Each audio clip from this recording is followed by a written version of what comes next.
नागपुर में है। प्रधानमंत्री नरेंद्र मोदी, देश और दुनिया की नजर वहां पर टिकी हुई है। पीएम मोदी जब नागपुर की धरती से आरएसएस को लेकर अपना संबोधन देंगे तो फिर उसमें अपनी भावनाओं की अभिव्यक्ति किस रूप में की जाती है उस नरेंद्र मोदी की ओर से जो 8 साल की उम्र में आरएसएस से जुड़ गए और तब से लेकर आज तक उन्होंने पीछे मुड़कर नहीं देखा। अपने आप में बहुत सारे उतार चढ़ावों के साथ नरेंद्र मोदी का एक राजनीतिक सफर भी है, लेकिन इसी के साथ एक भावनात्मक ऐसा नाता। और आरएसएस के बारे में भी आप सोचें, जिस रायसीना हिल्स से 3 बार आरएसएस को बैन करने का फरमान आया, उसी रायसीना हिल्स के तमाम बड़े पदों पर मौजूदा वक्त में नरेंद्र मोदी के साथ ही साथ तमाम बड़े बड़े लोगों की चेहरों की मौजूदगी है। और इसी से आप समझ सकते हैं कि आज की तारीख में आरएसएस कितना ज्यादा ताकतवर है, वो भी तब जब वो अपने स्थापना के 100 साल इसी विजयादशमी पर पूरे करने जा रहा है, शताब्दी वर्ष मना रहा है। यहां पर आपको बताते चले, प्रधानमंत्री नरेंद्र मोदी पहले स्मृति मंदिर गए, वहां पर डॉक्टर हेडगेवार के बारे में विस्तार से अपनी भावनाएं लिखी और उसके बाद वो दीक्षा भूमि गए और वहां पर बाबा साहब भीमराव अंबेडकर को लेकर प्रधानमंत्री ने लिखा, बाबा साहब आंबेडकर के पंच तीर्थों में से एक नागपुर स्थित दीक्षा भूमि में आने का सौभाग्य पाकर अभिभूत हूं। इस पवित्र स्थल के वातावरण में बाबा साहब के सामाजिक समरसता, समानता और न्याय के सिद्धांतों का सहज अनुभव होता है। दीक्षा भूमि हमें गरीबों, वंचितों और जरूरतमंदों के लिए समान अधिकार और न्याय की व्यवस्था के साथ आगे बढ़ने की ऊर्जा प्रदान करता है। प्रधानमंत्री आगे लिखते हैं कि इस अमृत कालखंड में हम बाबा साहब आंबेडकर की शिक्षाओं और मूल्यों पर चलते हुए देश को प्रगति के नए शिखर पर लेकर जाएंगे। एक विकसित और समावेशी भारत का निर्माण ही बाबा साहब को हमारी सच्ची श्रद्धांजलि होगी। उसके बाद प्रधानमंत्री अपना हस्ताक्षर करते हैं और ये 2 अलग अलग तस्वीरें हम आपको दिखा रहे हैं। एक पहले जब स्मृति मंदिर गए, 11 सालों के बाद नरेंद्र मोदी वहां पर पहुंचते हैं आरएसएस दफ्तर, और इसी वजह से आज बहुत ज्यादा चर्चा इस बात को लेकर की जा रही है कि जब शताब्दी वर्ष, लेकिन राकेश शुक्ला जी आप बहुत करीब से, और दोनों ही लोगों ने, एक ने तो पूरी की पूरी किताब ही लिख दी है, राकेश शुक्ला जी आपने बहुत करीब से आरएसएस को देखा, जाना, समझा है। मैं आपसे ये जानना चाहती हूँ कि अब आरएसएस, जब राम मंदिर का जो 500 सालों का सपना था वो पूर्ण हुआ, अनुच्छेद 370 को लेकर आपको उसको खत्म किया जाना था, उसमें आप कामयाब हुए, अब संघ का क्या एजेंडा है? वो कौन कौन से अभी भी ख्वाब हैं जो संघ के पदाधिकारी देखते हैं और उसको पूरा होते हुए आगामी वर्षों में देखना चाहते हैं? देखिए, जो भारत सरकार है या जो राज्य में सरकारें हैं, वो सारी सरकारों को आप देखेंगे तो सबसे ज़्यादा फोकस है सामाजिक विकास का। केंद्र सरकार की जितनी भी योजनाएं हैं, हम बार बार जब मुस्लिम की बात करते हैं तो हम देखते हैं कि केंद्र सरकार हो या राज्य सरकार की योजनाओं में किसी भी तरह का विभेद नहीं है। चाहे वो 5 किलो अनाज देने का मामला हो, चाहे प्रधानमंत्री आवास योजना हो, चाहे आप लाडली बहन टाइप की जो तमाम राज्यों में योजनाएं चल रही वो हो, चाहे सौभाग्य योजना हो, चाहे उज्ज्वला योजना हो, कहीं भी ये नहीं कहा जाता कि मुस्लिम समाज को, मुस्लिम परिवार को इन योजनाओं से वंचित रखा जाएगा। जबकि भारतीय जनता पार्टी जानती है, संघ भी जानता है, सरकार भी जानती है कि मुस्लिम समाज वोट देने से परहेज करता है। इसके बाद भी वो लगातार इस प्रयास में है कि आज नहीं तो कल शायद हम मुस्लिम समाज का मन बदलने में कामयाब हो जाए। एक आंकड़ा है जिसमें 2014-19 में तो 8% मुसलमानों ने बीजेपी को वोट किया था, लेकिन इस बार 2024 में वो 6% हो जाता है।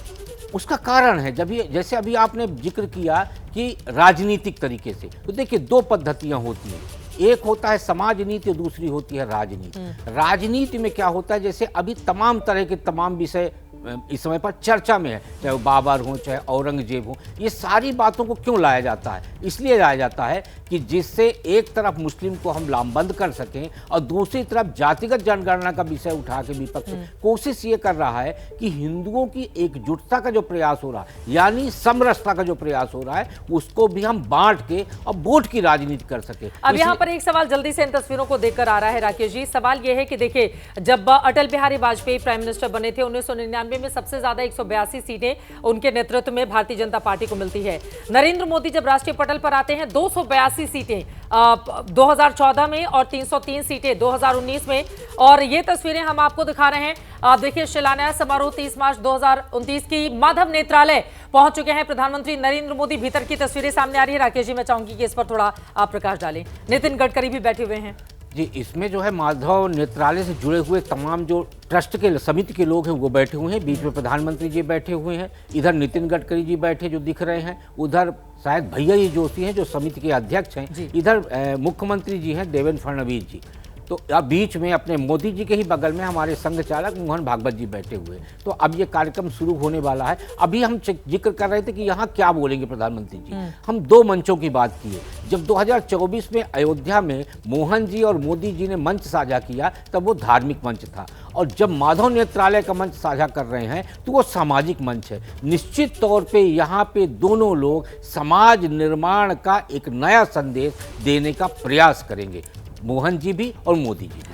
माधव नेत्रालय आई इंस्टीट्यूट का नया विस्तार भवन है और जल्दी से इसके बारे में जानकारी देते हैं। 2014 में बने अस्पताल का विस्तार हो रहा है, गोलवलकर की स्मृति में बनाया गया है। 250 बेड के अस्पताल के विस्तार से सस्ता इलाज होगा। 14 ओपीडी और 14 ऑपरेशन थिएटर भी यहां पर बनाए जाएंगे। और आप देख पा रहे हैं कि जिस तरह से आरएसएस अलग अलग रूपों में अलग अलग क्षेत्रों में काम करता है, तो उसी का एक विस्तार। और यहां पर खुद मोहन भागवत जी भी बैठे हुए हैं, प्रधानमंत्री नरेंद्र मोदी, नितिन गडकरी और बाकी तमाम चेहरों को भी आप देख रहे हैं। विजय त्रिवेदी जी, अब सीधे आपके पास आते हुए, लेकिन यहां पर सवाल पूछे जा रहे हैं 100 सालों में कि किस तरह से वो अपने भीतर चेंज ला रहा है।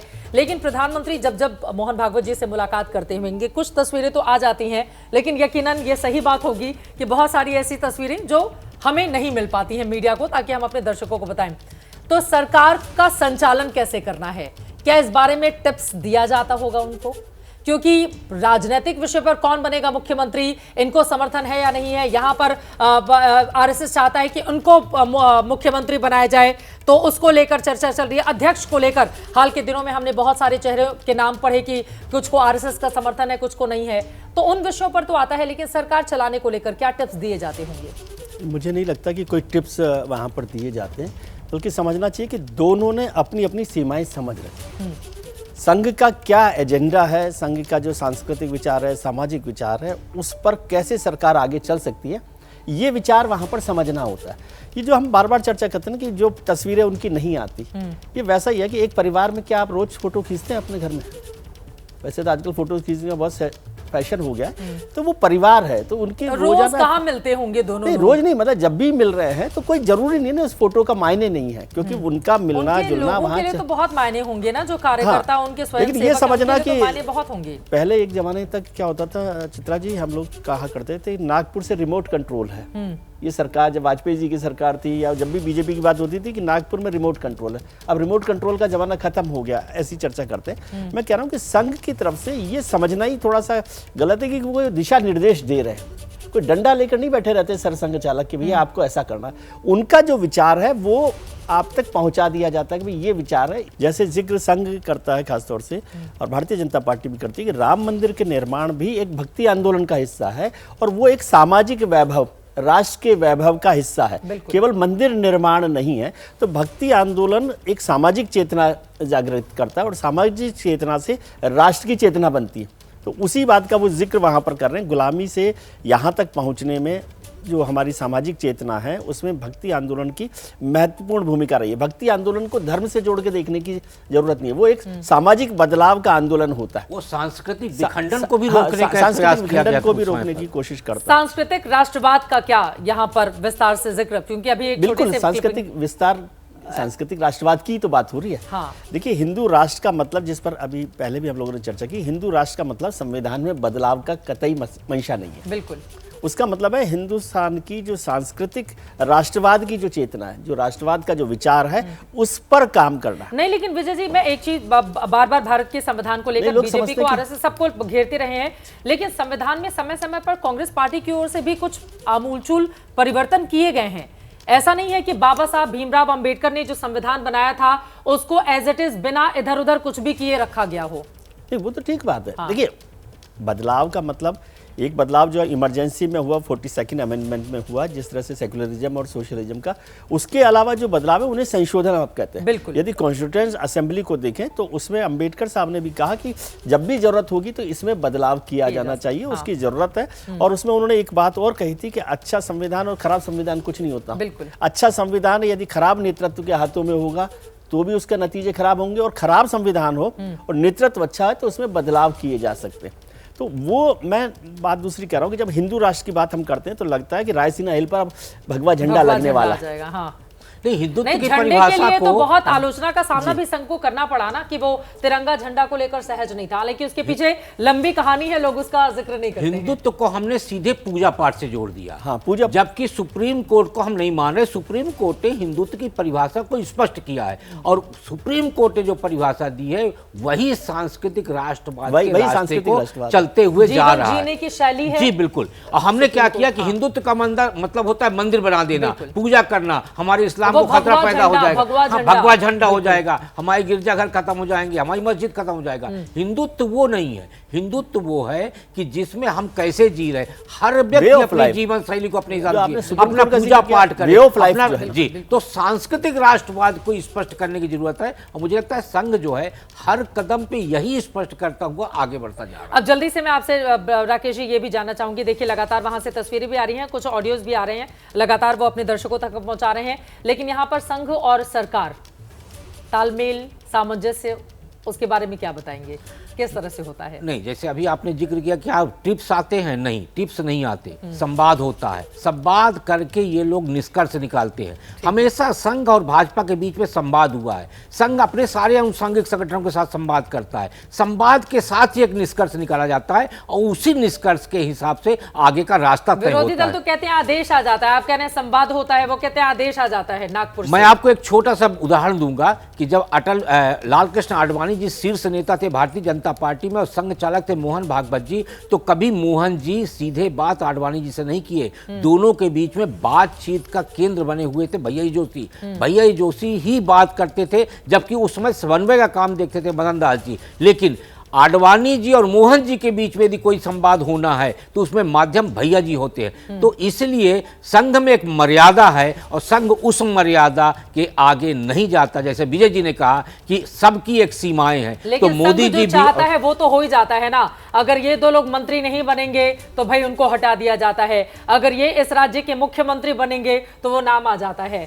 तो संघ ये जो भी चाहता है वो तो होता है ना। अब आप इसको आपने खुद ही जिक्र किया कि नरेंद्र मोदी का नाम मोहन भागवत की ओर से आगे रखा गया, क्योंकि उस समय पर आवश्यकता थी। अटल बिहारी उन्होंने आडवाणी जी को मनाया था इसके लिए बकायदा। उस समय पर आवश्यकता थी। संघ कहता है कि जब हमसे सुझाव मांगा जाता है, भारतीय जनता पार्टी की तरफ से एक वर्ग मांगा कि हमें आज आवश्यकता है, क्योंकि हम लगातार 2004 2009 का चुनाव हार चुके हैं, 2014 का चुनाव आने वाला है, हमें क्या करना चाहिए। संघ कहता है भाजपा हमसे जब जब सुझाव मांगती है हम सुझाव देते हैं। अध्यक्ष को लेकर अभी क्या संघ की ओर से बताया जा रहा होगा? मुझे लगता है दोनों के बीच में निश्चित तौर पे एक सहमति बन चुकी होगी। अब बात यह है कि क्योंकि यहाँ पे राजस्थान की तरह पर्ची नहीं चल सकती, इसलिए दोनों एक दूसरे का मन टटोल रहे होंगे और मन टटोल के किसी एक नाम पे ऐसी सहमति बनने की संभावना। इसीलिए इतनी देरी हो रही है ताकि अच्छे से ठोक बजाकर आराम से खूब विस्तार से संवाद कर लिया जाए विजय जी, और फिर उसके बाद नाम निकलकर सामने आए। क्योंकि हाल ही में देखिए एक अध्यक्ष के कुछ शब्दों को लेकर जो उन्होंने आरएसएस के बारे में कही थी उसको लेकर बहुत आलोचना भी हुई थी। देखिए अध्यक्ष का नाम संघ नहीं देगा, लेकिन अध्यक्ष संघ की नहीं सुझाव भी नहीं देगा। भाजपा जब सुझाव मांगेगी के बिना अध्यक्ष नहीं बनेगा। एक ही बात हो गई ना। अब बात कान इधर से घुमाकर पकड़े, उधर से घुमाकर पकड़े। उसमें क्या है कि रिजेक्शन स्टाइल है संघ की, क्या कि भारतीय जनता पार्टी कुछ नाम सुझा रही है, उसमें वो रिजेक्ट कर रहे हैं। रिजेक्ट भी सीधे नहीं कर रहे कि अच्छा बताइए और नाम बताइए, फिर उसके बाद और नाम बताइए, फिर उसके बाद और नाम बताइए। तो जब और नाम बताइए उसका मतलब ये है कि जो पहले वाले नाम है वो रिजेक्ट होते जा रहे हैं। जब इतना राजनीतिक हस्तक्षेप है संघ का, तो फिर इस बात को स्वीकार क्यों नहीं किया जाता है? यही है ना, क्योंकि वो एक सांस्कृतिक संगठन के सामाजिक संगठन के तौर पे बने रहना चाहते हैं। लेकिन मैं तो इससे सहमत नहीं हूँ, क्योंकि भारतीय जनता पार्टी में संघ का पूरी तरह से दखल है। और जब एक परिवार आप मानते हैं तो यदि उसको माँ की तौर पर देखें तो बेटे के साथ उसका संवाद या उसको कहना उस पर नहीं है। अब ये संघ को और बीजेपी को तय करना या संघ को तय करना मोटे तौर पर कि वो इस संबंध को, इस रिश्ते को कैसे औपचारिकता देना चाहते हैं। आप दोनों का बहुत धन्यवाद हमारे साथ चर्चा का हिस्सा बनने के लिए।